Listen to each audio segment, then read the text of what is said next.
Welcome to the Boneyard. This is a podcast about MYTHGARD. This is episode 7, The Force of Flakens. Because when I play Snakes and Stretchers, I feel like a damn force.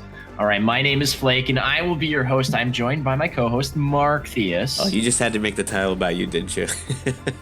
We're happy to bring you yet another episode of The Boneyard, and we want to start the show by thanking our wonderful sponsors, Team Rankstar, Inked Gaming, 98.3 Media, OP Seat, and all you wonderful listeners. Thank you so much for making all of this possible. Yeah, and Reddit and Discord servers are buzzing as new players continue to join MYTHGARD and get acquainted with the game, the decks, and the trends. And as such, there has been a lot of chatter and feedback being tossed around by the community. And in this episode, we will dive straight into the juiciest bits of the mailbag and tackle some of your questions and concerns. Correct, Mr. Flake. To help us navigate the murky waters of community questions, we are joined by Procaster Lazergician. He is a member of Team Rankstar, a caster by trade, and was also the host of TESL's Master Series Finals at QuakeCon. Yes, now it's time to shoot first and fly casual, so play the music and let's enter the Boneyard.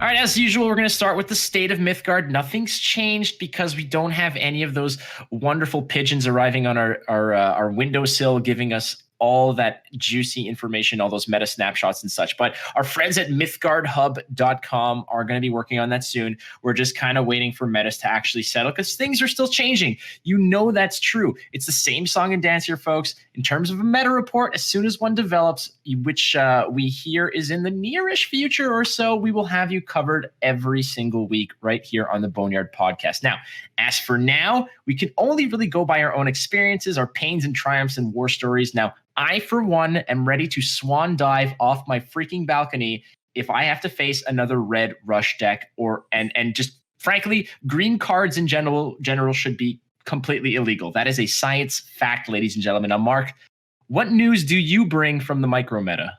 On my stream today, Flake, I ran into 4 Reanimator decks in a row, and they were all completely different. So people are discovering the magic of Reanimator, but I've also run into a ton of orange. And as much as you dislike green and you like Rush, I am just having the worst time with orange because Seal of Exile is just ruining my life. Yeah, that's a pretty nasty card. And I agree. But like when you say discovering Reanimator, I think it's more of like a rediscovering Reanimator because frankly, Reanimator was around very prominently like a week or two ago. I'd say like maybe right out of open beta, people were really into Reanimator and people were talking about how it's OP, it's this, it's that, and then it disappeared. And now I guess apparently it's back and featured prominently on your stream. So yeah, someone must have streamed it. That's what it is. I that's what I said. I'm like, somebody had to have done this recently and posted a deck because everybody was. I can't believe how many I ran into in a row. It was unbelievable. I've never run into that much of the same thing. That's the thing that we always talk about with the meta. Oh, we see so much different stuff. I've never seen that many Reanimators in a row before. It was crazy. Well, I guess I'm not going to play because I was honestly thinking I just got some. I opened some rares that are really Reanimator friendly, like the big rares in green, as well as the Chort Stag. I pulled that recently, so I was thinking maybe I'll play some Reanimator. You know, I've never really done it for the. Giving it a real kick at the can. So I was like, maybe in a future stream I'll give it a shot. But apparently the cat's out of the bag again. So until we can stuff it back into a burlap sack and with enough air holes and food, ladies and gentlemen. So don't get me wrong, I love animals. But besides that, friends, we do have a wonderful guest today by the name of Lazergician. Lazer is he's the captain of Team Rankstar's Elder Scrolls Legends team, but he's also a caster for various events, as well as the host of TESL's Master Series Finals that happened at QuakeCon. Now, he's also an avid card player and has an impeccable beard. My God, the jealousy is just ridiculous. So welcome, Lazer. How's it going, guys? Now, I'm fine, Mark. I don't know about you. I can only wonderful. Speak for myself. I'm beautiful. But you got to choose one. Both? I don't know. Wonderfully beautiful. You know, every time I listen in, everyone always says what wonderful intros you do. Gotta say, feels pretty good, man. That's what they say. They're like, wow, I've never had that kind of intro into now, into a stream or into a show or into anything, frankly. Now, all I will say is that if ever I have the honor of being a guest on someone else's podcast, they could make up all kinds of stuff about how great I am too. I'm not saying that it's fake about you, just saying that it would be nice if someone can throw me a cookie now and then, literally and figuratively. Buttered up is always a good feeling, right? Well, Oh, yeah. I like it. Would you like to complain about someone saying a bunch of nice things about you? I have an interesting stat for you, Flake. Did you know? Now, aside from Aeolus, and we're not sure about Leo, but every other male guest that we've had has a beard. Really? What? Yes. I don't know about Leo. Let's just assume Leo has a beard. Every male guest that we have had on the show has had a beard. Does Charmer count as bearded? Yeah. Does Charmer have a beard? Yeah, Charmer has, he's got like a scruff beard going on. All right. Well, we could say Leo has like a majestic mane, we'll say. Yeah. We'll go with that. We'll go with that. But it's, great to have you on the show, Laser. And I just want to ask you, since Mark and I kind of just traded some more stories about our recent, trials and tribulations on the ladder, etc. What are you bumping into? What kind of, report can you give us about your personal meta? Does failure count as a meta? Failure counts as a point of sympathy from me, but not as a meta, my friend. I played like 5 games today. So I don't have a ton of time, right? I usually have about maybe an hour and a half to, play casually and leisurely, other than filming for videos or editing articles for Team Rankstar or other things. I generally have about an hour to an hour and a half. And I played today, and I think I just lost like 6 games straight and said, you know what? I'm going to go get ahead on my editing for the night. But the meta is really interesting. I see a lot of red, purple rush, predominantly utilizing Orpheum of Horrors, which is, okay. It has weaknesses that are very exploitable, and also it's very commendable for it being a very tight, like focused list, right? It has a goal and it accomplishes that goal with frightening consistency. And that's one of those things that the game needs right now, right? Like if we're looking for a meta, if we're looking for a direction for people to go in, having these clear goal accomplishers of decks is really, really helpful. So I'm excited to see decks like that pop up. Even if they may be a little degenerate, they're still totally counterable if you have the collection for it. And if it's really that present, then you might as well tech for it, which we can talk about a little bit later. It's weaknesses and whatnot. But there's a lot of that. And weirdly, today and the last couple of days, I've seen a lot of blue mid-range, right? A lot of the Thunder Collapse, a lot of the core staple blue mythics of Bragi and Magnus Thorson, a lot of the Giant Stairway. Is that what it's called? I think. Giant Stairway. Yeah. Yep. Yeah, a lot of just big beefy blue stuff with splashes of other things to kind of complement around that. So that's what I've been seeing lately.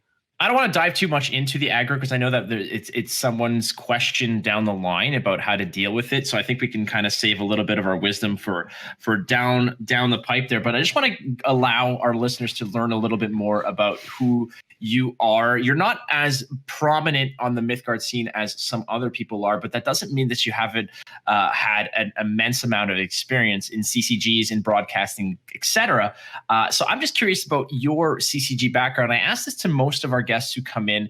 It's nice to know what you're bringing into the game of MYTHGARD and what kind of knowledge and experience you have that is your pillar of experiences that you sort of stand on in order to support your gameplay and your broadcasting. Yeah, absolutely. So I started off somewhere between Pokemon and Yu-Gi-Oh, between playing at like TB Toys at my local mall on Saturdays for Pokemon and then playing Yu-Gi-Oh at Toys R Us on Saturday afternoons. God bless my mom. She would take us to these events every week with like the utmost consistency and sit around for 2 hours while we made noises at each other like, blah, blah, blah. It was great. That's Little Laser, in case anyone was wondering. Little Laser makes little laser noise. I love it. It's just great. Yeah, dude. Now it's more like pew, but whatever. So I did that for a bit. And, I probably broke the rules more often than I played correctly because I'm, 10 years old playing Yu-Gi-Oh! Who cares, right? And then I didn't really play a lot of card games for a while. For most of my teenage years, until I was about 19 or 20, I predominantly played open world role-playing games and a lot of Dungeons and Dragons. Still do, by the way. Big D&D nerd. And then Hearthstone came out, and I'm like, okay, that looks kind of cool. I'll give that a shot. And I played that a little bit. Got into it in terms of having fun, not into it in terms of understanding card game theory or strategy by any means, or knowing what deck was good other than, hey, look, Tice was playing this earlier. Maybe I should give it a shot. So Tice was one of the players that in terms of people who I can just tolerate to listen to for extended amount of time without their either over the top annoyances. But Tice was somebody I was able to watch who was high level gameplay, very very chill, and him and Savage were I think two of my favorite Hearthstone streamers. Now I didn't know them all intimately, like I didn't know the whole catalog that was available to me, but it's funny that you say Tice because that was somebody who I really respected as a streamer from my Hearthstone days too. Yeah, he's a good dude as far as I can tell. Never met him, but I did that for a while, and then they started it was right around when Jade Druid became a big deal, whatever expansion that was. And I kind of got a little tired of it. It was when they started introducing RNG as like a barometer of skill, where their idea was new situations are very skill testing, and therefore we're going to send more at you. Totally understandable. I not for me. Not saying it's bad, just not what I was looking for. Right around then, Gwent was getting into, I think it was their beta. I signed up for that, played it really, really hard for about 2 or 3 weeks. And then Elder Scrolls Legends said that they were going to have their beta.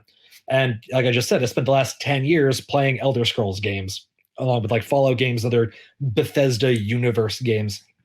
So this was perfect, right? It's an IP I'm already invested in very heavily. It's a genre that I'm becoming more and more interested in. That's given me flashbacks of being a 10-year-old at Toys R Us. So, of course, I signed up for that beta, get in. I think it was still during closed beta. I don't think it was open beta yet. Play that for, I don't know, maybe like 6-8 months, something like that. And play it pretty frequently, right? I'm still terrible at the game. I don't have a clue what I'm doing. If you asked me what tempo meant, I would tell you it's how fast a song goes. And I just kind of kept going with that for a while. And eventually I really, really enjoyed it. I started making some friends. And the kind of defining moment for me that took me from someone who plays card games for a little bit to someone who cares about card games was I signed up for coaching from one of my now teammates, Endozoa. He's a really smart dude, really nice guy. He's local to my area. We hang out sometimes and been to a concert. And I asked him, hey, you're doing coaching. I want to get better at this game. Can you help me out? He's like, yeah, sure, of course. So we have a coaching session. Gives me some tips. We talk and stuff. And I'm like, wow, there's a whole lot I've never considered. So I kind of take that to heart. And he asks at the end of the session, so what are your goals here? Because one of the things he brought up early was it's a lot easier to make progress if you know what it is you want to progress towards. And so my answer was that, well, I see tournaments, but I don't see people who are good at public speaking. I don't see people who specialize in being a caster.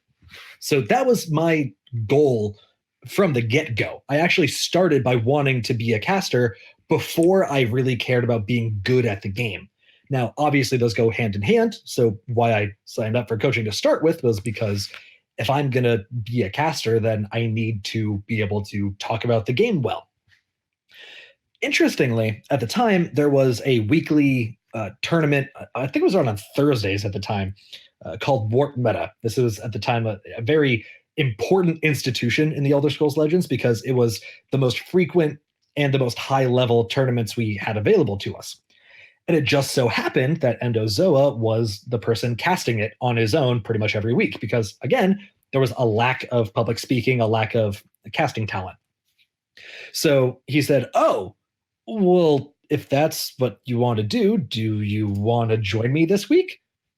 Well, yeah, I do. Of course, that's the point. And that was kind of the line in the sand moment, right? Where I had a goal and the door kind of opened for me. Let me tell you, I was terrible. I was so bad, dude. Because it's not a natural thing, right? You're talking about something you care about, but you're not talking about it to anybody. So it's definitely a learned and built skill. So most of my involvement with Elder Scrolls Legends for the next year and a half-ish until now was primarily through the competitive scene, through casting these weekly tournaments, through getting more involved in the community, and partly by nature of playing a lot, and also partly through a lot of really focused intent. Got a lot better at the game. I ended a couple of seasons ago in the top 100, which is mostly a function of playing a lot. And then around October-ish last year, I found out about the MYTHGARD alpha because of Aeolus, who was on the show a couple of weeks ago. And she was saying this game is great. Everyone should check it out. So I checked it out. And she was right. It was great. And it still is great. I didn't play a ton during alpha. I think I racked up maybe 30-ish, maybe 35 hours, because I was still grinding really hard on Tessel, trying to get myself a seat on the caster's desk during our World Championships in the summer. Did that this summer. Ton of fun, great experience. And now I'm kind of in this nebulous state of, well, where am I going to split my time between MYTHGARD and Tessel? And the more time goes on, the more it's looking like MYTHGARD is going to be taking up more and more of my time. And now I'm here. Well, that's a pretty sick journey, given the fact that you kind of identified what you wanted from the beginning and made the right connections to get there. And you have a nice, well-rounded background. You say you spent time in playing Gwent, playing Hearthstone, from the days of all your pew-pew at the tables at Toys R Us. For the record, as a Canadian, we still have Toys R Us, so suck it, US. We still have Toys R Us all over the place. Damn right. I could still have a place where I can be a kid, is what I'm saying. I love it. Yeah, it's one of the few benefits. It's up there with our free healthcare and everything. It's on the brochures if you ever want to come to Canada. We still have Toys R Us. You can't see me, but I'm shaking my fist at my screen right now. Oh, but I can see you. No, that'd be weird. But making the connection between TESL and MYTHGARD, I'm just curious because there's obviously some, TESL has kind of a two-lane system to a degree. I know it's not a perfect translation, but TESL versus MYTHGARD, you've put in so much time into TESL. How would you compare the two? So there's a couple ways where it's very comparable and a couple ways where it's very much not. The biggest obvious comparison point that is valid is the lane system. Tessel has two of them. You have the regular no attachments to it lane called the field lane, and you have the other one called the shadow lane, which is you can't be proactively attacked for one turn. But for one turn, you are targetable only by spells, not by creature combat. And there's a lot of similarities between that and MYTHGARD's board, right? You have to think about where you want to place things. You have to think about how playing between different lanes may become a factor, how moving between them could be a factor, if at all. Granted, it's a shallow comparison because MYTHGARD's placement system is a lot more A, complex, and B, I would personally claim it's more meaningful, or at least more obviously meaningful. But the same kind of thought process is applied to both. The big differentiating factor for Tessel from pretty much all other games is what they call the prophecy system, where every 5 health you lose, you get to draw a card for free, and if it has the prophecy keyword, then you get to play it for free. It's Tessel's equivalent of instant speed for Magic.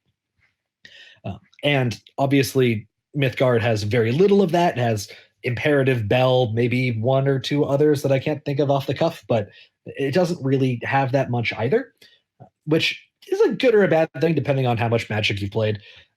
But largely, a lot of concepts apply to almost all card games, right? The core tenets of aggro, control, combo, and tempo, right? Those are all going to be present in almost all games that you could play. Right. That definitely carries over. A lot of the general CCG, TCG theory is gonna work pretty much no matter what game you're playing. So really, if you understand the core stuff, then you're gonna be able to apply it wherever you go. And I think that's one of the really cool things about card games and one of the reasons they stick around for so long and why the genre is so popular is because you have that freedom to hop around a bit and find the one that suits you really, really well, as long as you have that backbone core competency. Does that make sense? Yeah, that makes sense. But I mean, Mark has more reps with TESL than I do. I've really put in maybe a few hours of the game. Mark, I'm sure you've got, like, you see the lines of similarity. Yeah, I always said that I think the games that are going to make somebody transition to Mythgard the easiest is going to be Magic and probably Legends or Hearthstone, because in Legends you've dealt with lanes, in Hearthstone you've dealt with a lot of the mechanics of minions and creatures, and in Magic you've dealt with the color system. So like all those three put together would, like, if you've touched one of those, you're great. If you've done all three, then you're in a really great place to understand Mythgard pretty quickly. And I think something that a lot of people have said is very much true, in that Mythgard takes the best elements of all of them and combines them into one game. Yeah, I think that's why Mythgard has a lot of fans from all of those other games. Well, look who's coming over. I mean, there's a lot of players that are sort of jumping into the game who have come from all different backgrounds, be it TESL, are finding a lot of joy and appeal in the game. You have players like Mogwai, Jeff Hoogland, etc., who have a lot of both. Like Mogwai has Gwent, Teppen, and Magic, proficiency, who's jumping into this game and really loving it. Duelist. And Duelist, I forgot. Duelist, yeah. That happened. Yeah. But I mean, and other players who are either Hearthstone aficionados, Jeff Hoogland, who's obviously a humongous name on the Magic scene. Did you hear about Jeff Hoogland today? Yeah, I saw his tweet, and this is a very interesting thing that for those who are unaware, Jeff Hoogland, if you do not know who Jeff Hoogland is essentially a name synonymous with Magic and has been for a long time. He's a big name as a player, deck constructor, competitor, etc. And he recently tweeted today, actually, that he is going to be incorporating Mythgard into his regular schedule of streaming, which is in itself an immense, testament to the fact that the game has a wide appeal, because you're getting players. I myself, most of my stream time and most of my recent high level gameplay has been with Gwent. Prior to that, Hearthstone. I play a lot of Magic still. Mark has a lot of Hearthstone and Gwent in his background. You have a lot of TSL, and everyone's just sort of coming together and saying, "Damn, this game has what I like and weeds out what I don't like," which is fantastic. But I mean, like you said, we've said this before, and people have said it before. And I think as the game progresses, we're going to continue to see more names just at least dip their toe in to see what's going on and say, you know what, I really like this, or you know what, maybe it's not for me, because it's not for everyone, and that's true. It's really punishing, is I think the one thing that I hear across the board in terms of negatives. If you make a mistake, you know very quickly, and there are numerous and heavy repercussions for making mistakes. Well, and part of that is the fact that some people like that. Some people the fact absolutely. That there's no safety net for bad play, that you're going to get the only way that you're going to survive, not necessarily survive, but the only way you're not going to get punished for a misplay is if your opponent misplays or doesn't notice the misplay. Which is thoroughly likely, right? Well, it's not quite. I mean, a lot of the times if I make a misplay, my opponent reads right into it and either emotes and makes me feel bad about my life. And then more your opponent making a misplay back. Oh yeah. Oh yeah. That's there's no like autopilot deck really. If you think about if you think about other card games, there's decks that were like just eat like a great example is in Hearthstone when you played Pirate Warrior. It was like the most autopilot deck ever because it was just the combo was always there. You knew exactly what cards you were gonna do every single time. In Mythgard's more like your game plan changes a little bit every time based on what your opponent is and depending on what your hand is. And then you've got to make a decision on what you're burning. You have to make a decision on where you're placing in the lane. Like all of that changes depending on what your opponent did. And that's so like, it's not, I wouldn't say unique to, because Magic, I guess, is like that as well. But it's so like your game plan is so determined by so many factors that it's impossible to have a deck that just is autopilot, that it's the same thing every single time. I guess the closest you're going to get to that is maybe Reanimator, because Reanimator, you know that you need to discard something large so that you can bring it back later. But even then, it's not But that's quite as that's just autopilot. step one. Yeah, but when you say autopilot deck, I'm talking about like the first 5 to 7 turns are the same combination every single time. Do you remember? Right. You remember Flake? Do you remember Secret Paladin? Old Secret Oh Paladin. my god! Yeah, Oh, that the was magic, yeah, Magic 7. It was. I remember that. It was like Argent The yellow Squire. Christmas tree going. yeah. Oh, That is the most autopilot deck I could think of because that was and I am ashamed to say that I played it too. I got a golden paladin out of doing that, but it was so fun. It was. Can we remember the sequence? Like the Magic 7 sequence was like Argent Squire into Shielded Minibot into you had to play the secret maiden chick who like buffed every time a secret got played. Oh well, there was no. Or yeah, that was your number one, I think, or something like that.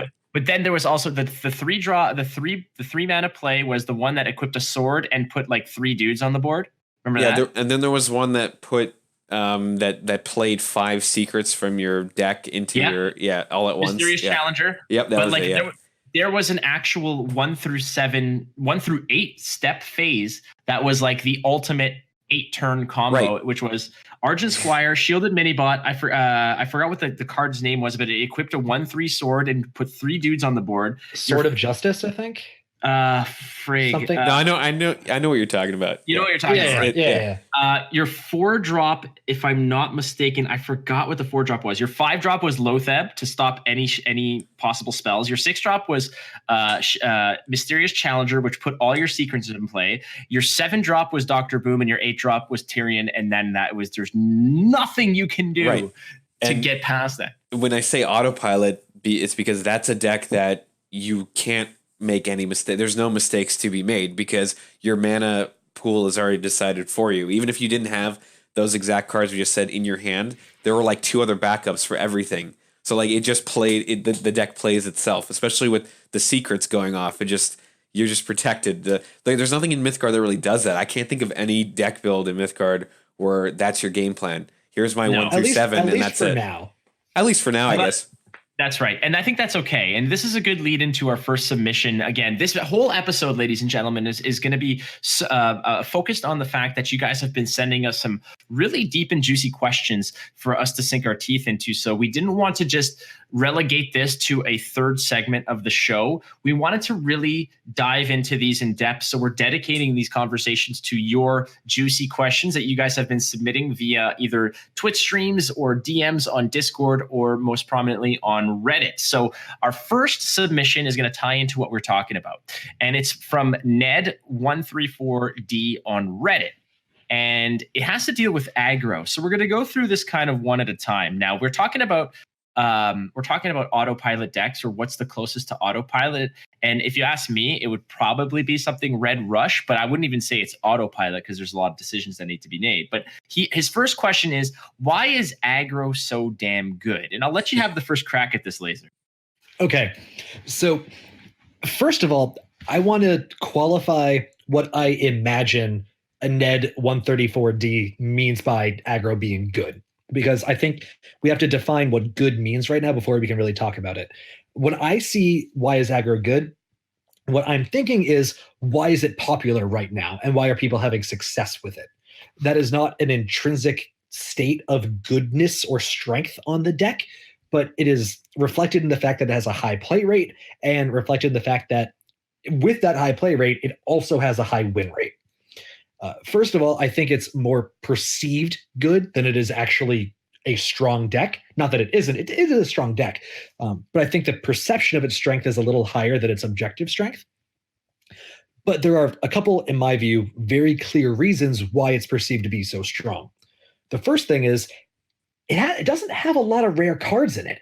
The core of Red Rush is commons and uncommons. So you can make the deck pretty easily from the new player experience. You get 120 plus cards just for doing the tutorial. Then you get whatever packs you open and whatever wild cards you get from your map rewards. And you can pretty easily put that deck together. And I think just ubiquity makes something seem strong, right? If it's part of the meta, which I would claim that Red Rush is one of the closest things to meta we have right now, it's gonna feel strong. I think I agree with you in that point in terms of what would be the closest we have to a quote unquote meta. Again, it's still too early and people are still trying things out. So meta right now, people are still discovering combos and creations of deck ideas. And I think that this is the closest thing we have now. And it's probably is going to be moving forward. Red Rush will always be, and Mark's a freaking master at annoying red burn face asshole decks. Yeah. But Red Rush deck is going to be, I mean, it's just funny that red is the color that is Always associated with this every single time. But red aggro, in terms of rush, etc., will always be in every card game. There's going to be something that wants to just burn you to the ground before you can even catch your breath. And in this case, that's the fact. And I think you hit it right on the head as to why it's so good is because it's quick, it's effective, and it's cheap. And everyone can do it. It doesn't take a 200 IQ to play Red Rush. I'm not saying that a Neanderthal is going to succeed with this deck. I'm just saying that if you can find an open lane, you could hit face and you could probably convert into wins. And the Orpheum variant that's been really popular lately, anyone doesn't know, Orpheum of Horrors, when the occupying minion dies, deals 1 damage to both players and all minions, and the occupying minion has +1/+0.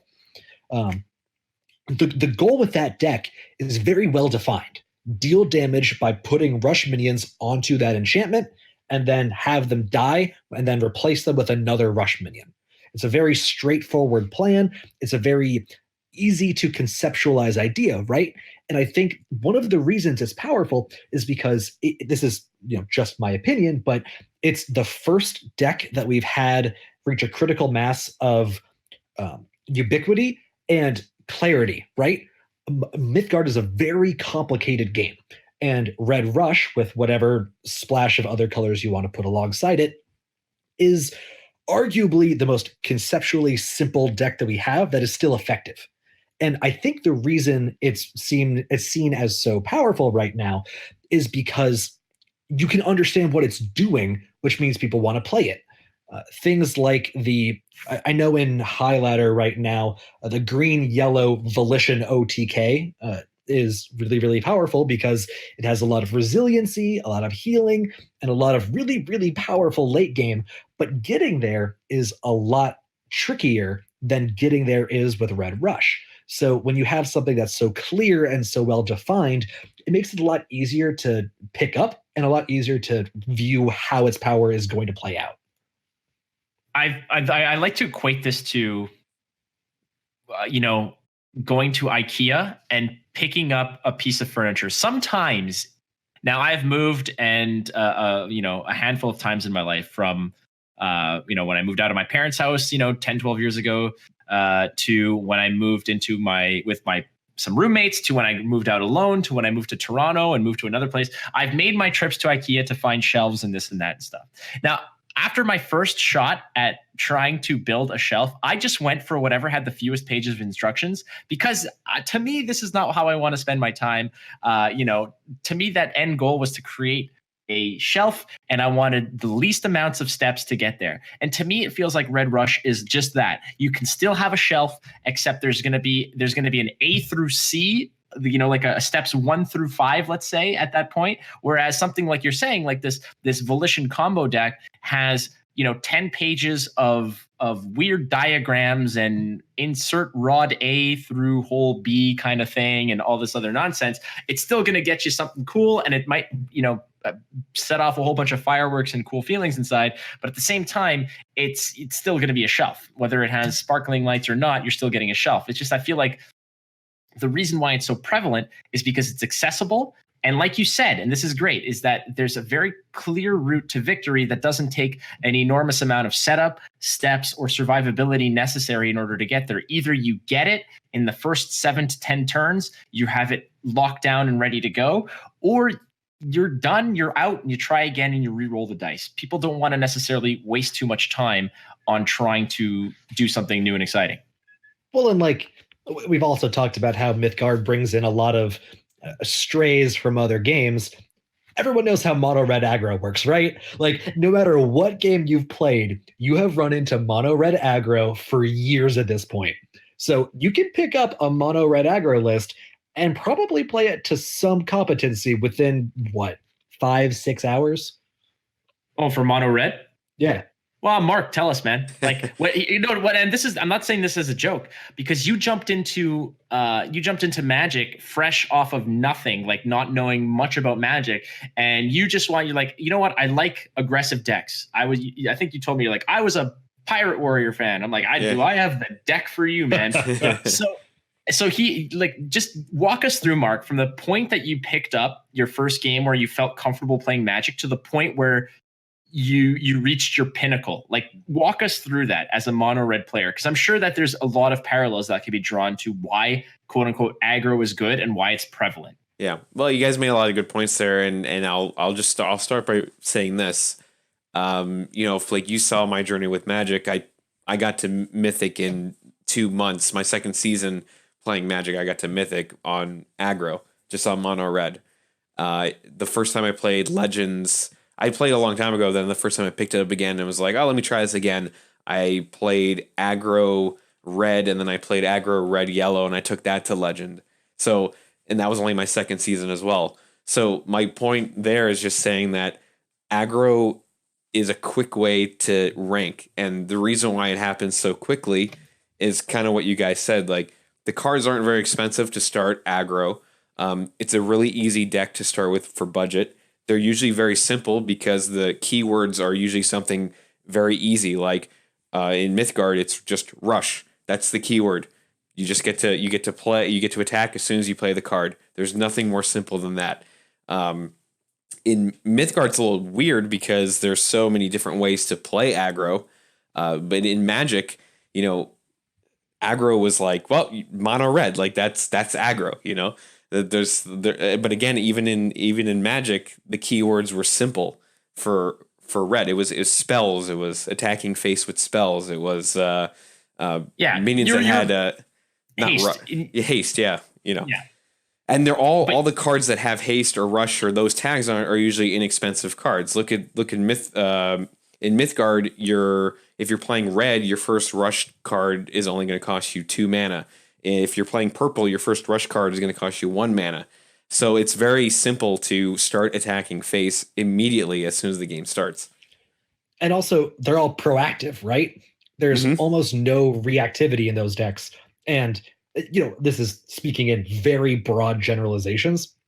But from a new player perspective, being proactive is usually easier to pick up than being reactive. Sure. It's hard to be reactive unless you know what you're reacting to. Right, and it's more, I think, if you're brand new to something, learning something aggressive is easier than trying to learn something controlling, or mid-range is always going to be there. That's just kind of a staple everywhere. But learning aggro is easier than learning control.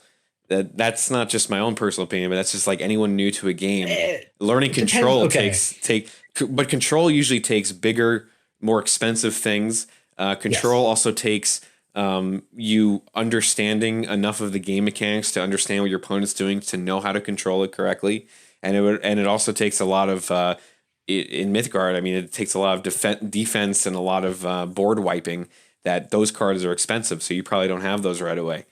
All right. Here's my hot take for the day. You ready? Hot take for the day. It is harder to master aggro than it is to master control. I tend to agree with that to a degree, to a certain extent.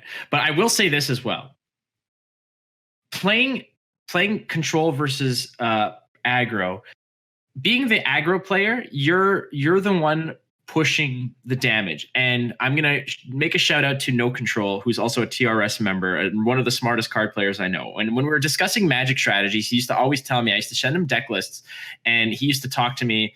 and tell me, he's like, are you the aggressor or are you the he's like, are you the aggressor in your matchups? I said, well, how do I know that? I don't know that because I don't know who I'm playing against. He's like, you need to know that with your deck. You need to know if you're the one who's going to be pushing the pace and the tempo, and then that way you can build your deck around that strategy.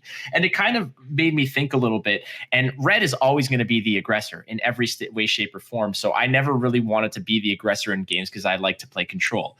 What I did learn in that case was if I'm playing aggro and am the aggressor, I need to pretty much be really on point with my own deck strategies, and I didn't need to be too concerned with my opponent. As the control player and on like playing off on my heels for most of the game, control players need to know more about their opponent's decks as much as about their opponent's decks as they do about their own. Because if they're on your heels and you're playing from a reactive state, I need to know what the win condition of this red aggro deck is. I need to know what the win condition and the strategies of Reanimator are, of of big yellow green combo, of orange red mid range, of blue mid range, of enchantment decks, etc. Yeah, is it worth using my Thunderclap now, or do I wait until they play the next threat and then use it after that? Exactly. So as the control player, I need to know more about my opponent's strategies, or as much about my opponent's strategies as I do my own. So for new players coming in who don't necessarily know what the hell's going on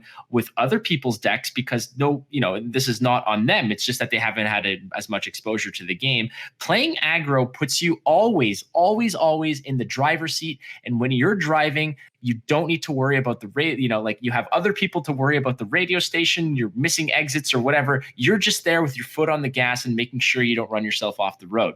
And that's basically why aggro, in my opinion, is so prevalent, because the amount of knowledge needed of the entire game is limited to your own deck. You go face, you push damage, you make sure that life total hits 0, and then you're good to go. And as you progress into the game and you face off against more decks, for instance, I myself am more inclined to try a new deck if it beats me and I haven't really seen it, and I'm like, damn, that's interesting. I lost to this deck that I'm not familiar with. I want to know how it works, how it runs, how it operates, so that I can beat it in the future. New players don't necessarily always have that luxury, be it from collection standpoint or from the fact that they just don't have all the game's knowledge all in their heads already. See, I think you're, in my opinion, like 75% right. I think everything you're saying. That's a pass. That's like a C B plus. That's a C. Yeah, whatever it is. It's like exactly. In Canada, degrees. Yeah, they right. Do. That's like a B in Canada, man. That's awesome. I love it. Yeah, so I think you're entirely correct insofar as we're talking about it being a great entry point for players to a new game, or new players to a game, either way. I think that the one confounding factor is that all of those decisions that the control player has to make, there's two sides to every decision, right? The aggro player has to be considering those decisions too, if you want to, master playing aggro. For instance, but let's go back to that Thunderclap example, right? If you have, let's say, a Parsa Recruit and then a Xerxian Recruiter, right? You have a 2/1 and a 2/3 on the board. And maybe you missed a creature drop somewhere around there, and your opponent's playing, and they're playing a blue-based control. So reasonable to assume they have a Thunderclap, right? Cool. Your opponent, you're thinking, well, they are a go wide strategy. They're playing orange. They're playing tokens. Maybe I want to hold on to my Thunderclap until they have a wider board, get more value out of my clear. Sure. Very, very common situation. There's two types of aggro players in that situation, right? There's the me make trade, nope, me go face, yep, which is a wonderful way to play. Very straightforward, very easy to understand. But I think the thing that differentiates proficient versus masterful aggro players is they are on the other side of the coin of that decision. Do you use Thunderclap or not? You're thinking, how can I bait out Thunderclap such that they get minimal value out of it? You're thinking, if they don't have Thunderclap, do I win next turn? If they do have it, what are my odds of being able to recover? So playing aggro is, I think, deceptively tricky if you want to play it at the highest level. The thing is, you usually don't need to play it at that high a level, right? Like, not all of us are going to be tip-top ladder players or tip-top tournament players. I'm sitting around in like mid-gold, And I'm probably 80% of the time perfectly happy to say, my rush thing goes on Orpheum, it goes to the face, and woohoo, I did it. But if you're really, really try-harding aggro, I think it's really, really hard to play it optimally. You know what I mean? So what's the best way players now, because this is another part that Ned has asked in his submission to the show. He asks, what are the best ways for certain colors to prepare and deal with aggro? Because a lot of people might not want to play as aggro, but it doesn't mean that they're not going to face it, right? And just wondering from your own experiences and the colors that you guys are comfortable from, what is the best way to counter aggro, and what are the best strategies to take against it? You kind of said the last thing the laser said was that the two types of aggro players, and the one that is the more skillful will know when to be greedy and know when to hold back. And I think that your goal, as if you're playing against aggro, is to get your opponent to either be greedy and think that they have lethal, or or get them to bait out things that you can easily take care of. If you suspect, you're going to know you're facing aggro within like the first 3 turns, right? Because your face is probably getting pummeled already. So the best way to deal with that is you're mostly going to see red, orange, or purple are usually the 3 colors that are involved in aggro. So if you know red has the rush, purple has items to give to the red, and orange is going to be a swarm. If you know those 3 things, then you could start to look for ways to make your opponent get a little bit greedy and comfortable. Because when an aggro player gets comfortable, they're going to start playing fast. As like my strategy playing aggro is, if I don't have lethal by turn 7, then it's all downhill from here, because I've probably already run out of gas by then. So get an aggro player to run out of gas before turn 7, and you're pretty much good to go at that point, because they're not going to be able to recover after that. They won't have enough card draw to recover. They won't be able to deal with you now putting even larger things on the board. Yeah, I think that's a good point. The thing about it is that red has so many recovery tools. It has true. Journey of Souls is also really tough. Journey of Souls just replenishes. All these creatures that are just face tanking that you're dealing with. I found a way today when I was during my stream to deal with that, because I was trying to figure out a way, how can I still play kind of aggressive but then deal with Reanimator playing with their graveyard, and I figured. Cool? Well, actually, you know what? I can also mess with people playing the Souls path, because Souls requires you to have 3 souls in order to then pull back from your Boneyard. But if I have gotten rid of things from your Boneyard, you can be sitting here with like 6 souls and there's nothing for you to take. So that was kind of my strategy there. Was like, okay, if I'm playing against aggro, they're going to be playing Souls, they're going to be playing Smite, or they're going to be playing Infuse. So I'm just going to wait for them to get a nice like bunch of stuff in the Boneyard and then just get rid of it so they don't have a card draw. And all I did was I fatigued aggro players, and that was it. And if you're aggro playing against aggro, you have 2 choices. You can either try to outrun your opponent and get to them first, which is always just a luck of the draw scenario, or you can decide, I'm going to let them get aggressive and come after me, and I'm going to hold back, and then once they're out of gas, I'm going to get rid of their graveyard or get rid of their Boneyard, and then I'm just going to attack face as fast as possible, because they're only dropping one card at a time. So it's when dealing with aggro, I find you have to assess when it's in your best interest to confront and when it's in your best interest to race, because you can potentially actually outrace. Now, the way that you're going to deal with aggro, because that's the question, is how do we deal with aggro? Now, it says, how do certain colors prepare and deal with it? Now, I don't know how I can specifically talk about certain colors. We could probably give you card names that can really help against aggro, things like the Thane in blue, the 2 cost, Yahui and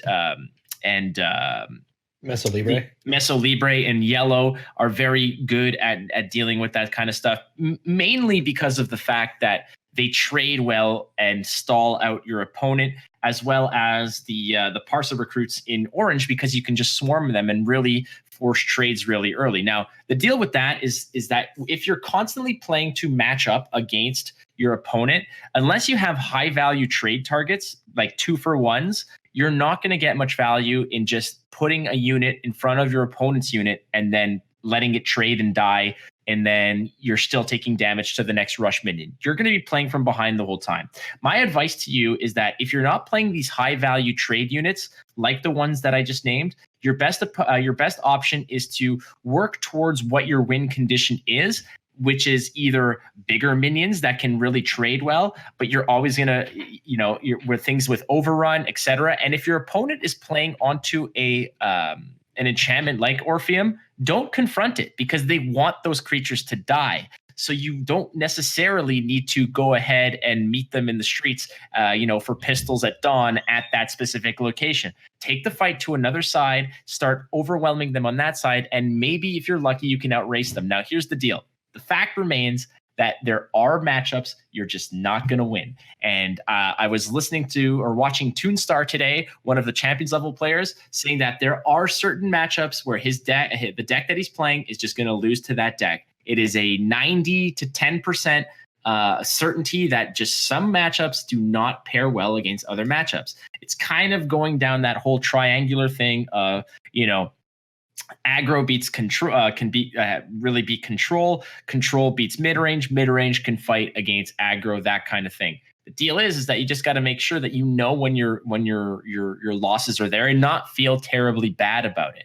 And in the aggro mirror, just stick to your game plan. Whoever can execute their game plan better, don't try to overthink it. Don't try to, make value trades when you can, but just stick to your game plan and go for it. But unless your deck is particularly tuned to beat aggro, then you're not going to necessarily be head and shoulders above them, because red has so many damn recovery tools, be it Panic Raider, Ichor Feast, Crimson Pact, Extract Life, so many ways to draw cards, get favorable trades, have huge damage on a red carnival, and then you're essentially effed because you've spent the first 5 or 6 turns trading your bigger minions into their smaller minions, and suddenly you have 12 health left. Your opponent has 7 cards. You're playing 1 unit at a time, and they now have 4 on the board. And no matter how much your giant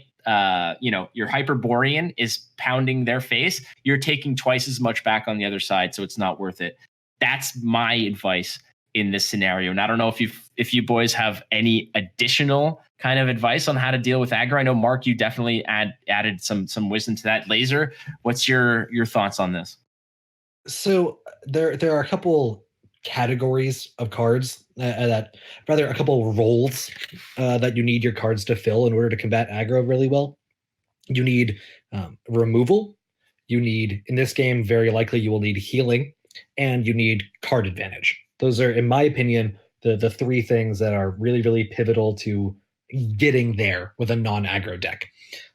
For removal, you have things like Thunderclap, technically Cataclysm, but I view that better as a mid-range finisher instead of a control tool. Or Magnus Thorson. Yellow has Vicious Cycle for spot removal, or Misanthropia for AoE.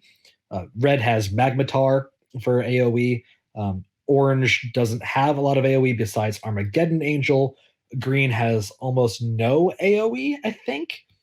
Purple has the Immolation Cloak that comes off of the 5/7 guy I can't remember the name of. Yeah, the Lantern Colossus, I think. Thank you. So every color, maybe save green, has a pretty effective form of AoE removal. So make sure you have something like that if you're worried about aggro being hard to answer. You need to have healing more often than not if you expect to get outpaced. Things that are really effective there can be Strigoi Pup if you have an enchantment to boost it up. One of the ways blue-red mid-range can come back is putting a Strigoi Pup on top of a giant stairway. Very, very powerful. Yellow has Wonder Drug, which is really good. Purple has Biting Blade coming off of Sword Saint. Put that on one of your bombs. Suddenly you just healed 8 health. So healing, especially in Mythgard, I find to be very, very important in order to help yourself stabilize. And then, like you were saying, Flake, red aggro has a lot of good ways to recur threats and to extend its resources. You can't let yourself be out-resourced by your aggro opponent, so you need card draw. Yellow has Maze. Blue has Brainstorm. Orange has Peri Peri. There's every color has some way to extend resources, and you need to make sure you include enough of that in order to get to your late game threats.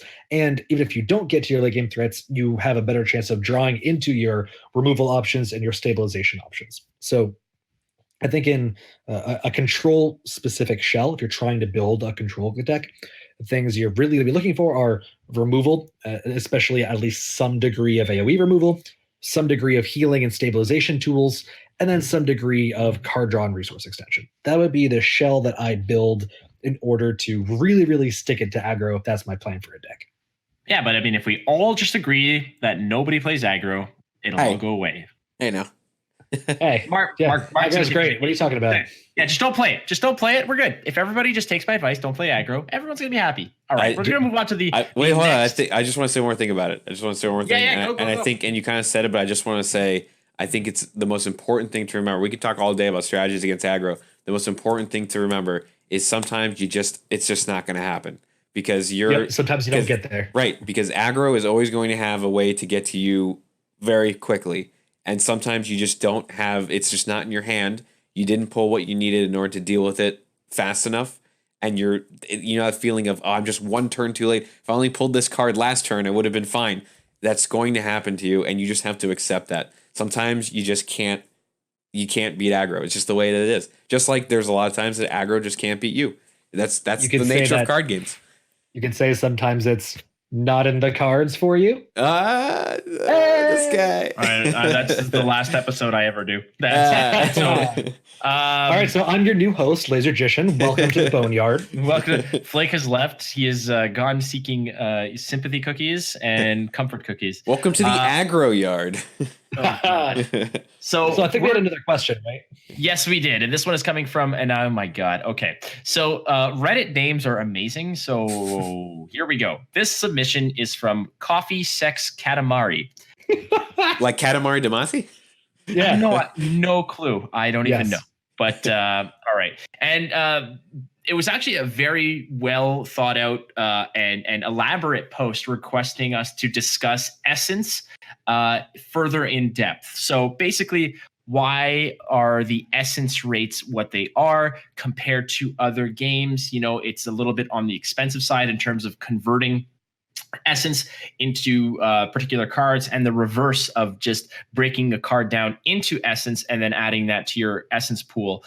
We can also go into after this real quick about what some of Coffee Sex Katamari's suggestions are in terms of streak rewards, login rewards, etc. We can touch into that, but I just want to talk to you first about Essence. And now, just for those who do not know, the Essence exchange rates. Now, basically, if a common card will break down for 10 Essence, however, crafting it is 50.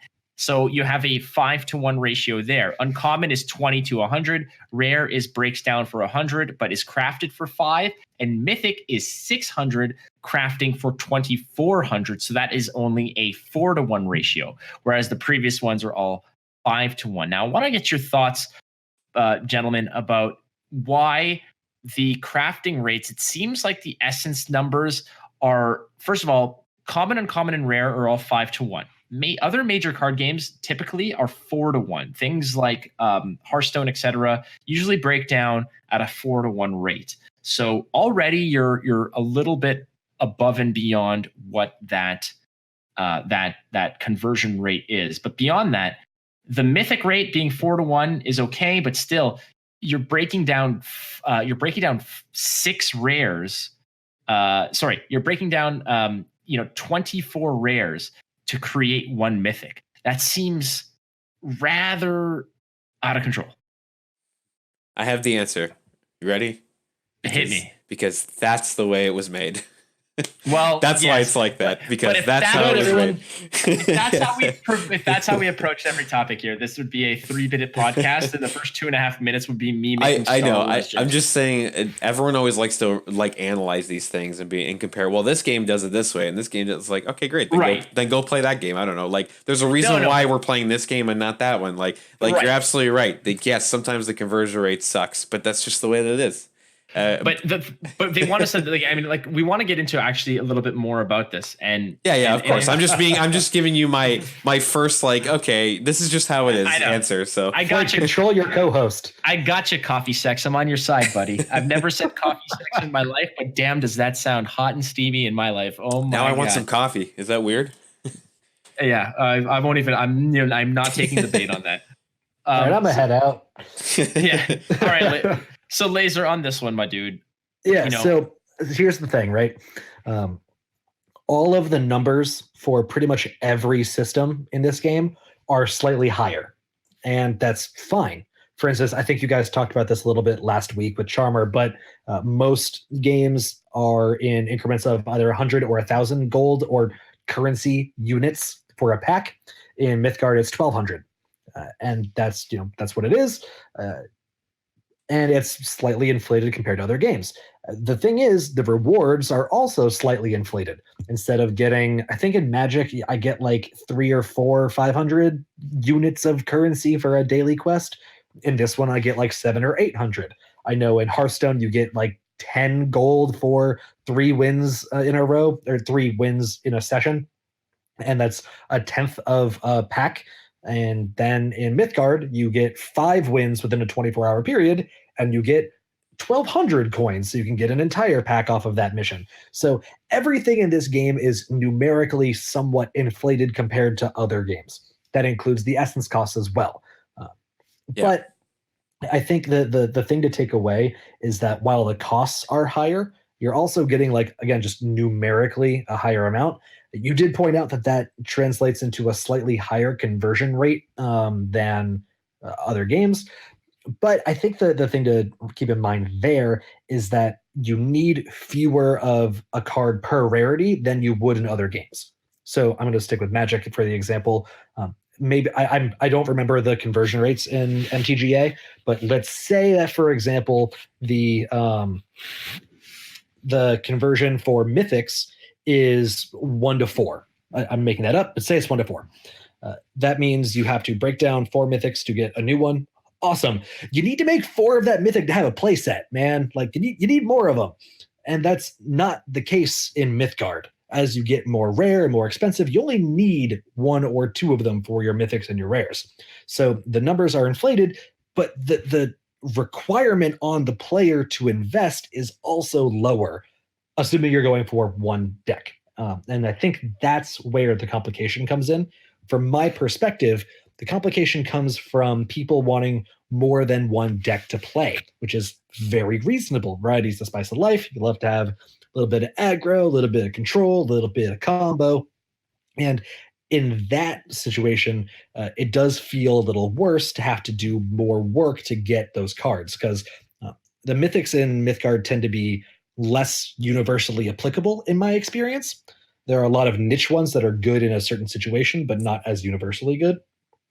I don't know. I think I'm just rambling at this point, but I think the fact that you only need to craft 1 of a Mythic instead of in other games you need to craft multiple offsets the fact that the numbers are inflated. Well, that's a lot of the fact that kind of skews things in terms of why the economy in Magic seems so intimidating, is because of the fact that if you like a card, you can craft 4 copies of it. So if it's good enough to craft 1 copy of, typically you want multiples if it's a basis of an actual workable strategy. And if you look at the current Mythic Championship deck lists that have been released, it is just 4 ofs for the most part. Like, there are decks that I currently am playing in Magic, a deck that is, all right, I like these colors. I am going to slap in, 32 cards of, or 36 cards that are literally just 4 ofs, the best of each color, and go with that. And it is I don't want to say it's an unstoppable deck, but it's a very strong deck. It's like, if 1 Teferi is good, 4 Teferis are better. If 1 Hydroid Krasis is good, 4 is better. 1 Nissa good, 2 great, 3 awesome, 4 freaking, for the win. That's kind of how that goes. It's craft 1, craft 4, the win. That's essentially how that goes. And in this, that's where that kind of economy becomes very intimidating, because you want to spend, you like a card, but you want more of it. However, in Mythgard, I think it's a little bit different because there's so many big ones that you can get. The 99 mythics will always be something that everybody falls back on as a very, very big point of contention, because even though you can only play one of, you're kind of limiting yourself in terms of how you can craft your decks because of it. And how do you expand that collection of 99 mythics? You craft the cards. But the problem that people are seeing is that we want to increase this collection. We want to try new things. We're doing the dailies, but we're opening duplicates and we're dusting them. And it's just taking so long for me to get that Magnus, or it's taking so long for me to get that jamming satellite, or that extra or that braggy, or that short stag, or whatever the hell that they need. And that's because there just seems to be a very, very scary ratio. And I think the next thing that Coffee talks about is that he's wondering what our thoughts are about finding extra interesting ways to sprinkle in essence rewards versus just coin or pack rewards. And essence is something that, like dust in Hearthstone, or they don't necessarily have the same thing necessarily in Magic, but crafting cards is one way to pick and choose what you want to make, and some card games don't even allow that, which is interesting. So God bless freaking Mythgard for having that as an option at the very least. But finding other ways to wedge in earning essence as a reward, and one of the ways that he suggested is perhaps adding random essence amounts, much like the coin amount, into the weekly chest, and perhaps having something along the lines of every time you open a chest, that increases. So kind of like a reward for a streak. And what I want to add on top of that is maybe that they should do something like a login reward, where if you log in every day, a lot of games do this. If you log in on day one and you continue a streak, you kind of like, okay, day one is 50 essence, day two is 50 coin, day three is 100 essence, day four is a rare wild card, and you keep going and keeping that streak going to increase the rewards. I want to hear your thoughts on that. So I have a thought on the login rewards. I don't like that idea as much, and here's why. For me, login rewards feel worse to miss a day than it feels good to hit a day. Like if I hit a day and I get 10 coins, it would be like 100 in Mythgard because it's inflated by 10. But if I get 100 coins, that's good. I love it. That feels good. If, however, I only log in 29 out of 30 days and I miss that big login at the end of the month, that feels a lot worse on that day than it felt good on any of the other days to get that reward.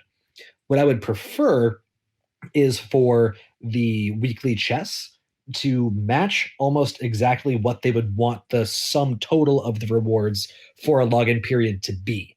That way, the weekly chest acts as a login reward that you can never miss, because every day you play is a hit and you didn't miss anything in between play sessions. Does that make sense? No, I get what you're saying. I know. I feel like it makes a lot of sense to try and incentivize players to log in every day, get them enfranchised, keep them interested in the ecosystem. But overall, I think it causes more bad feelings than it causes good feelings. So I would really encourage them to stay away from login rewards and make the weekly login chest effectively the same thing, just happened all at once instead of spreading it out over the course of a week, a month, whatever. What's the most coin you've got out of a reward chest? Because I'm getting sort of conflicting reports as to what the actual ceiling is for that.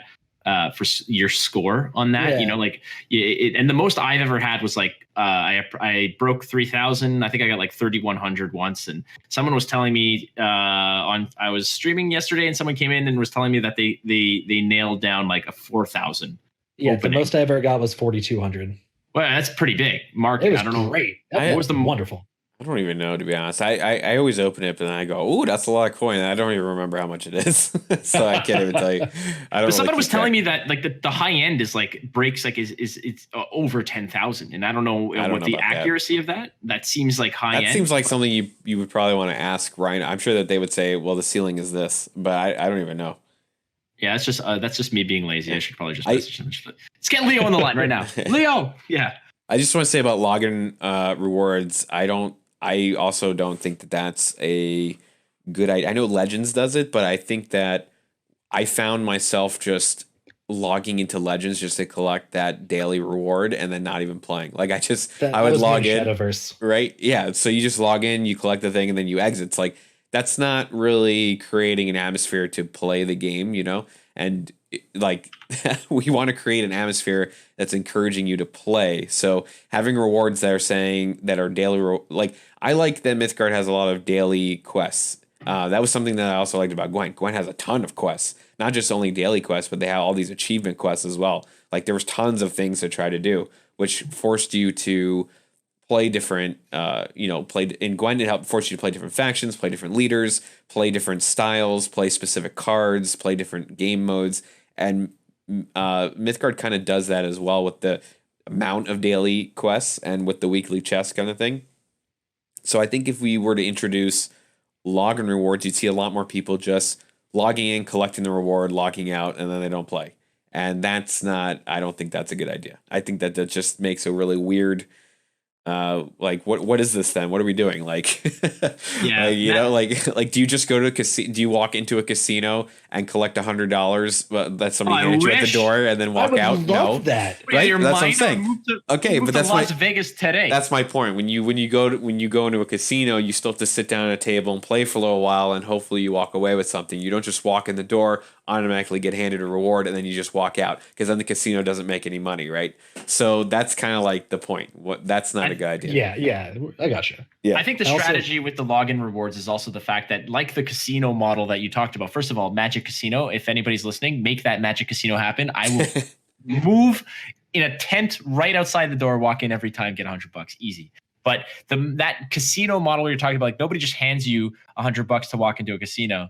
Well, some of them actually do something to that degree, where if you sign up for the rewards program, they hook you up with like, here's $50 worth of free spins on any of our. Okay, yeah, sure. And Magic did that, right? Because Magic had the season pass thing, and I did that for this last go around season, and it was nice because it was $20. It lasted me for the entire rest of that set, and I got extra rewards just for logging in and just for like playing a couple extra games. You know, that was nice. So I think if MythGARD introduced something like that, that would be a better idea, because now MythGARD is giving you an option of spend some money to get bigger rewards. And then we both win. You know what I mean? Like that's a better idea.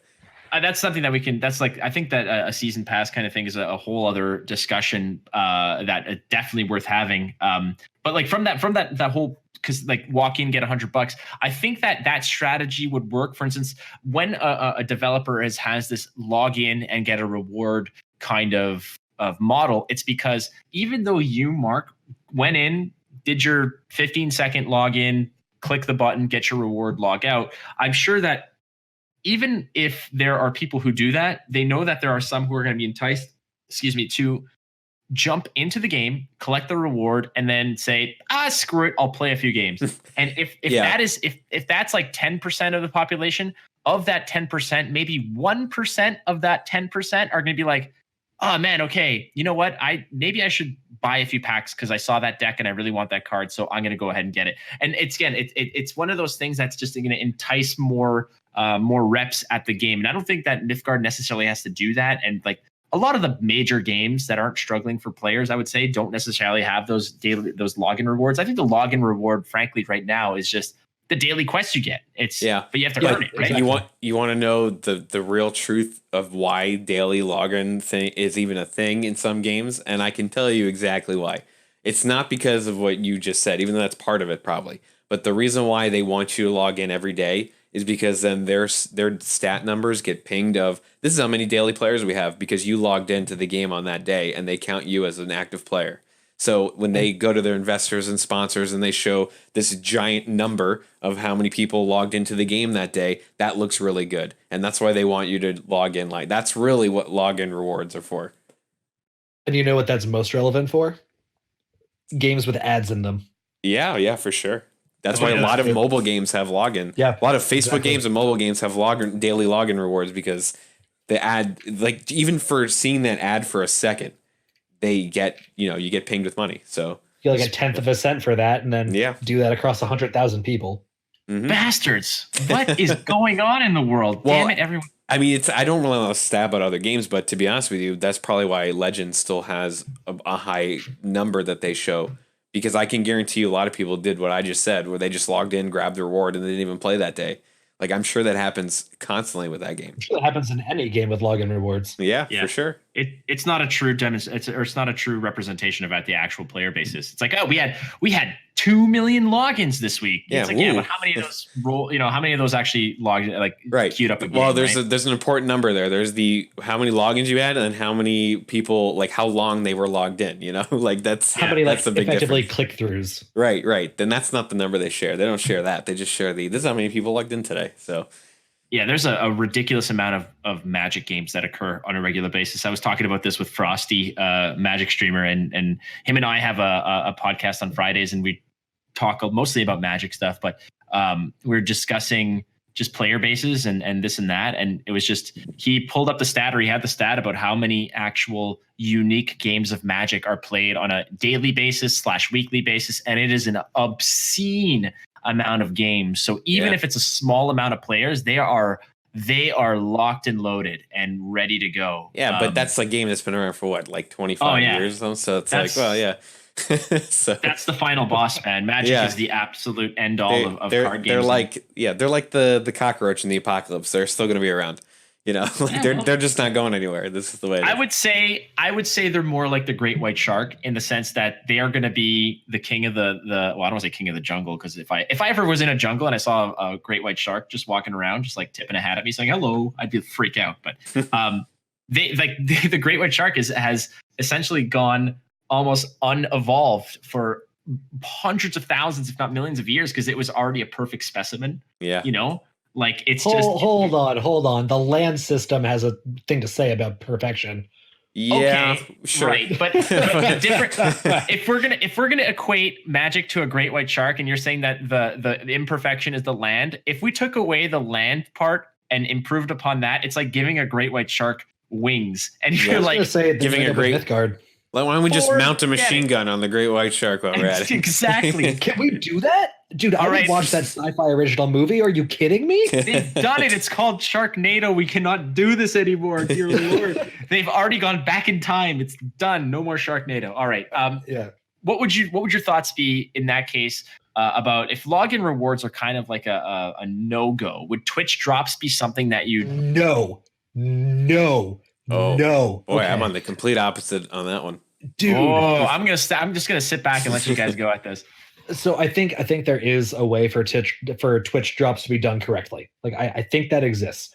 However, Twitch drops so thoroughly ruined Tessel for like a 5-month period that I am so wary of them, dude. They did it wrong. Yeah, they did. They did. Why. But I got done, not me personally, but like, I saw the effects go so wrong that it really worries me whenever someone brings it up. And like, again, I'm sure you can do it correctly. You guys can't see me. I'm like clutching in my head right now. It's probably doable, but everyone who I've ever seen use Twitch drops, the users end up trying to find a way to abuse them. And then when it becomes unabusable, everyone gets angry about it. And you're saying the user, the viewers try to find a way to abuse it? Yes. How would they do that? Like multiple logins? So like leaving on your account on Twitch, watching whoever gets hosted for 24/7. Or there was a case where someone set up an account to stream continuously, and then people would just park their accounts in that stream and get rewards, all the time.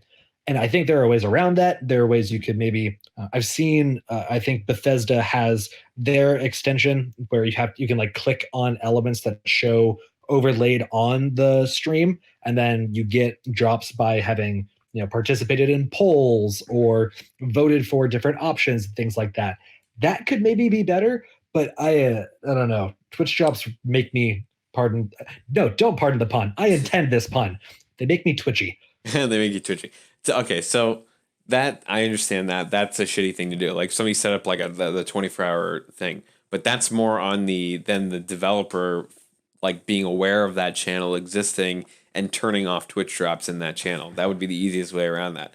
But I understand if the game is large enough, that's harder to do. But we're talking about MYTHGARD that doesn't have a lot of streams to be analyzing in that way. And I feel like if a channel existed like that and we had Twitch drops for MYTHGARD, I'm pretty sure Rhino would shut that off pretty fast and turn off Twitch drops to that specific channel.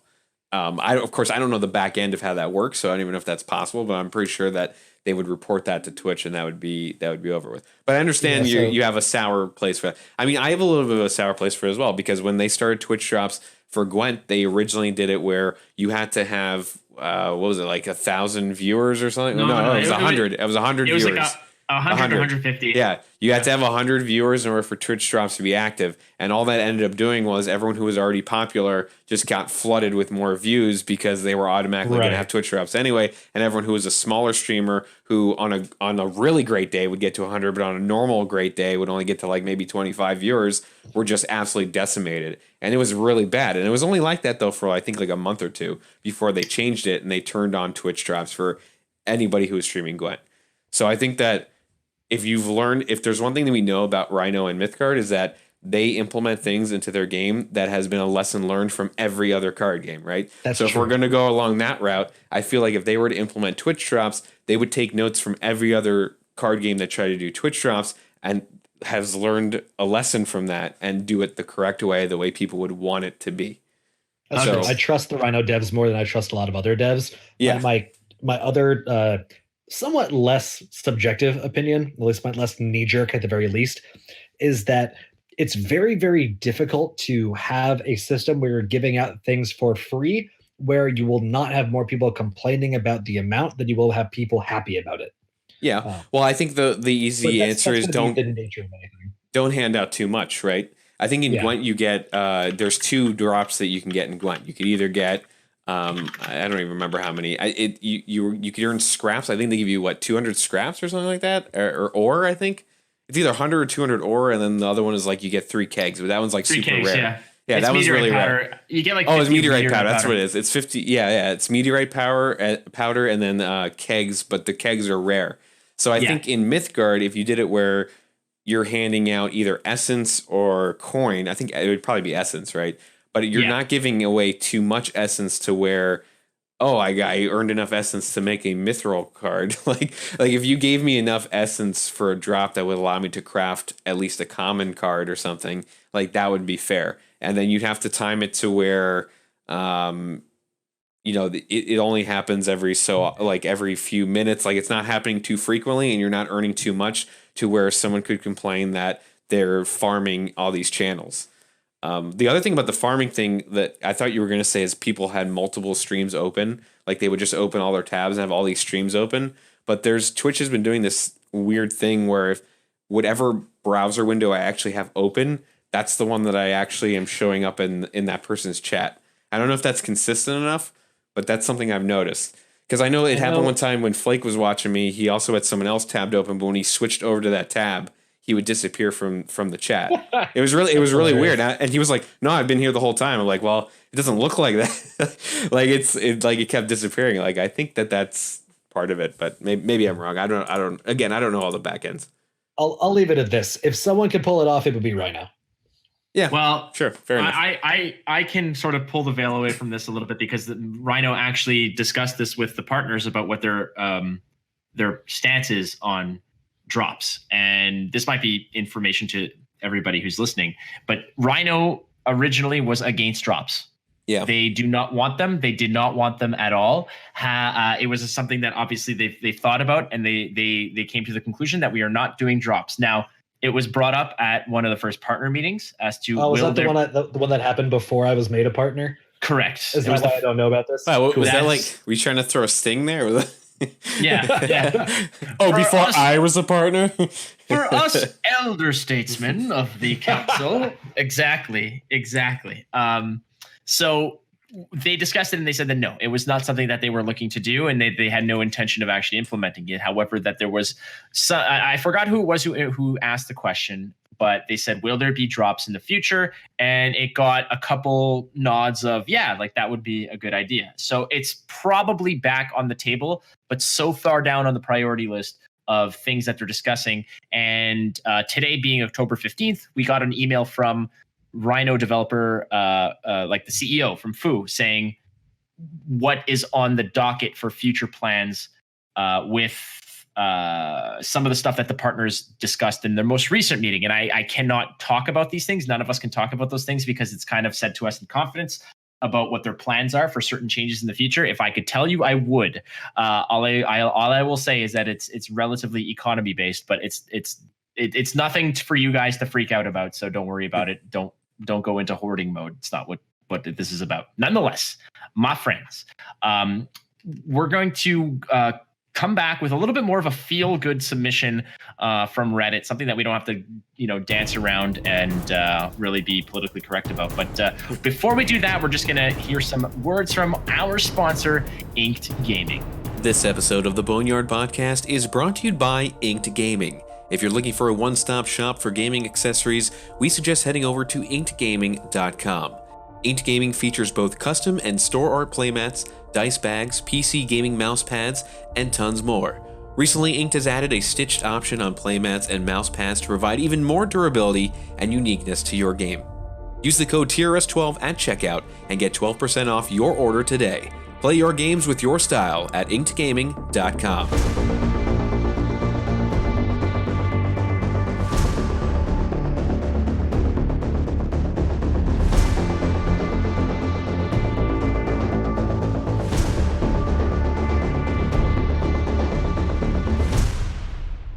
All right, so the last submission, my dudes, is going to be a little bit less prickly, as they say. It's going to be a little bit more interesting from a perspective of it's more your opinion, and there's no right or wrong answer, as the previous questions, I guess, were. But let's touch upon a submission by Bensi on Reddit.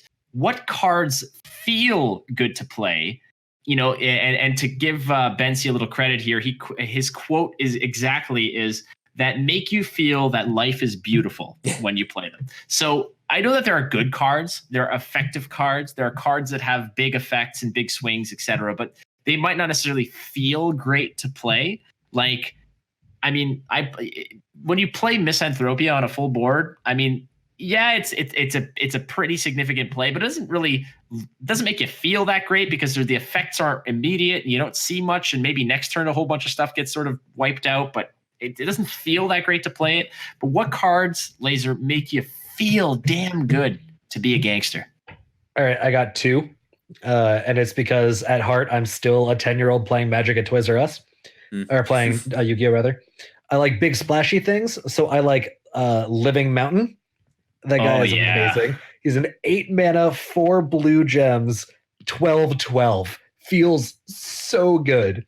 True fact, the first Mythic I ever crafted, and I still partially regret it, but when he works, he works. Until he got Traitorous Murmured away from me, which is the saddest thing ever. Anyway. And the second one is Earthslide. Earthslide is so fun. You spend all this time setting up, you devote so much of your deck to enchantments, and then you get to pay it off all in one glorious moment when you summon like 35 worth of stats. Oh, it's the best. That does feel good. And the rare occasions where I can really get it to hit off of a few stairways on like a Valhalla, it does feel damn good. All right, Flake, let me guess. Stretcher. Oh my God. It's like your favorite card. Dude, it's not even a good feeling. It's like an existential kind of experience. It's a sit back and watch card.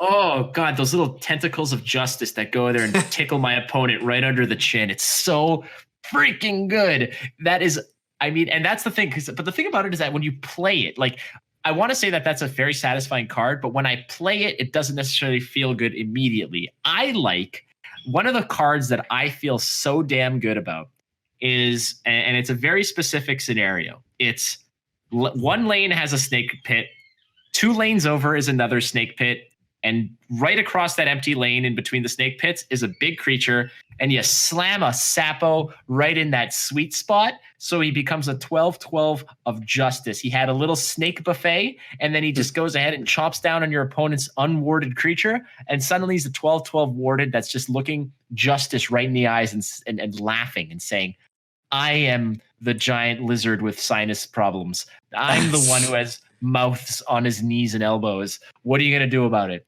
That to me is the most satisfying feel-good play, other than a full board sweep of with a thunderclap. I think those are the two feel-good cards.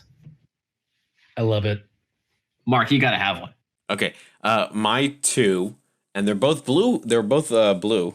My first one's going to be Cataclysm, because it just feels really satisfying to end the game on Cataclysm, and it's also like, I think, one of the longer animations for all the cards. So it just is like, not only did I win, but now you have to sit through this lightning storm that takes like a couple more seconds than you're probably comfortable with. So that feels really nice. And my other card is Ingrid Stormdottir, if I'm saying that correctly. Only because Ingrid not only has Alpha Strike, but Ingrid also brings back all of your Valkyries from the graveyard. So if you've been sitting most of the game with a lot of Valkyries getting killed off, and you're like have nothing left in your hand, it just feels so nice to drop a nice 5/5 Alpha Strike on the board and then get all of those cards back. It's so good. Yeah, can't disagree with that. And you're right about the fact that the animation takes so long. So even after they are dead, they're still. I know. I think it's the longest one, right? I can't think of a card that lasts like the animation lasts longer. That's a really long one. Like it says like you win 150 XP. Here's some coins, and there's still lightning. It's still going, yeah. Thunder clapping. But it's also it's not just a satisfying finisher. It's also a satisfying card to wipe a board with. Even though it kills your side too, there's something very satisfying about like just cleansing the board completely. It's just like we get to start again now. Something nice about that. Speaking of satisfying, this has been a very satisfying episode, and I've been very, very happy to have Laser on the show, my dude. Great show, guys. Great show. This has been a lot of fun. Yeah, Definitely it's been great being here.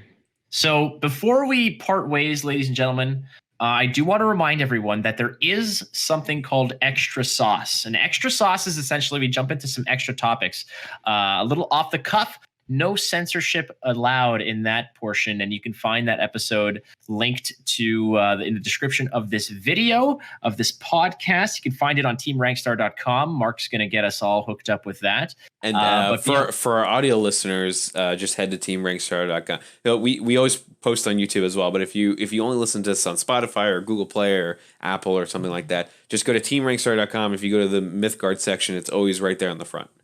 Absolutely. Hey, while you're there, check out all of our great MYTHGARD content that our team is posting pretty regularly. Heck yes, there's all kinds of great stuff there, ladies and gentlemen. So you can really, fill your boots with all that wicked cool content. And Extra Sauce is going to be us talking about the Moonlight Masquerade, which is a tournament presented by 98.3 Media with help from Team Rankstar. It's a free to enter tournament, and you can go ahead and we'll include the link for that. But if you want some information for it, you can either tweet at myself at WatchFlake or at Markthius, or follow along with the Team Rankstar. It's all the information's there. But we're going to chat about Moonlight Masquerade in the Extra Sauce segment, so you do not want to miss that. So go check that out. But we are going to say a premature goodbye right now to our good friend Lazergician. Thank you so much for being on the show, my friend. And for those who want to catch you or your content, please direct the masses. But of course, on Twitter, I am at Lazergician. On YouTube, you can go to youtube.com/c/Lazergician. I am one of the MYTHGARD content partners. I try to upload 3 videos a week every Monday, Wednesday, and Friday. So head on over there if you want to see what I got. And I stream sporadically, infrequently, kind of when the mood strikes me, at twitch.com/Lazergician. Awesome stuff. Thanks. Wait, you stream on twitch.com? Yeah, what is switch.com, man? Oh, yeah, you're right. It's .tv, isn't it? Yeah. Oh my God. It's like he's like the ninja who just moved over to a brand new platform. All right. Oh my God. Yeah. Free Twixer. Twixer. Well, thank you so much, Laser, again for being on the show. Mark, out of I don't know, what are we rating this one? Okay, let's put it this way. Out of 5 cataclysms, how many is this show? How would you rate the show? I'm going to give it a 10 minutes Cataclysm effect out of 10. Okay, yeah, which is essentially half the amount of time it normally takes. So. Oh, actually, last show we determined that it takes it was 9.5 minutes for the average game. So I'm going to give this one a 9.5 minute Cataclysm animation out of 9.5 minutes. Start the Cataclysm before the game ends. Yeah. Like, so when you start it, so that by the time the game ends, it's actually over. By the way, I forgot to say, before we say goodbye, I forgot to mention this. In 2 vs. 2, Cataclysm does 10 damage. Oh, that's true, because you're knocking on 2 people. That's dirtastic. It's so ridiculous. Anyway. Well, the more you know. Now we know. That's science for you. We educate here on the show, ladies and gentlemen. We're not here to run our mouths, even though we do that very well. So want to say thanks again, Mark. Who are our wonderful sponsors? Oh, we're going to thank, of course, Inked Gaming, Team Rankstar, 98.3 Media, OP Seat, and all you beautiful viewers. God damn, you're beautiful. You right there. You sitting wherever you are listening, you're beautiful. Don't ever forget. For myself here, I am WatchFlake. Catch me twitch.tv/WatchFlake or on Twitter @WatchFlake. That is my wonderful and always hardworking co-host and producer, Markthius. And you can catch Markthius @Markthius on Twitter or twitch.tv/Markthius. We are the Boneyard, folks, ladies and gentlemen. Thanks again for listening. We will be back with another episode soon, so catch us there. And thanks for listening, because if it's not for you, I guess we would just be talking to ourselves, which is not the best. So adios, friends, from us here at the Boneyard.